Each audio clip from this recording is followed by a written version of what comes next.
बहुव्रीहि समास जिस समस्त पद में न पूर्व पद अर्थात पहला पद और न ही दूसरा पद उत्तर पद प्रधान हो, अपितु समस्त पद के रूप में किसी अन्य पद की प्रधानता हो।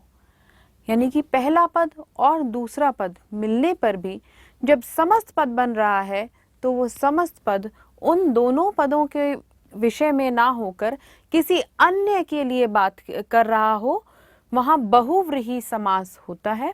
और इसकी पहचान है कि इसके विग्रह के अंत में वाला, जिसे, जिसका आदि शब्द प्रयुक्त होते हैं। जैसे दशानन, दश है आनन जिसके अर्थात रावण, आनन अर्थात मुख, 10 है आनन जिसके, यहाँ 10 के लिए प्रयुक्त हुआ है, आनन मुख के लिए।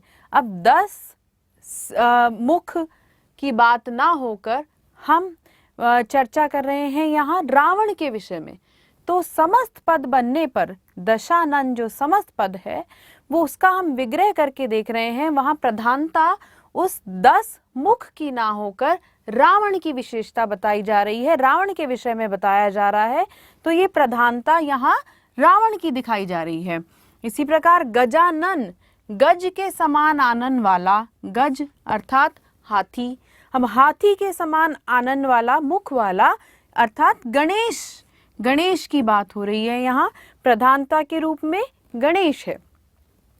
गज हाथी और आनन मुख की बात ना होकर, तो पूर्व पद और उत्तर पद प्रधान ना होकर यहाँ पर किसी समस्त पद किसी अन्य पद के लिए प्रधान हो रहा है। इसी प्रकार देखते हैं अंशुमाली, अंशु यानी किरणें, किरणें हैं मालाएं जिसकी अर्थात सूर्य। चार पाई, चार हैं पाए जिसके अर्थात चार पाई। अब चार पाए मेज के भी होते हैं, लेकिन उसे हम चार पाई नहीं कहते, वो किसी विशेष के लिए प्रधान हो चुका है। नीलकंठ, नीला है कंठ जिसका अर्थात शिव। चक्रधर, चक्र को धारण करने वाला अर्थात विष्णु। लंबोदर, लंबा है उदर जिसका अर्थात गणेश।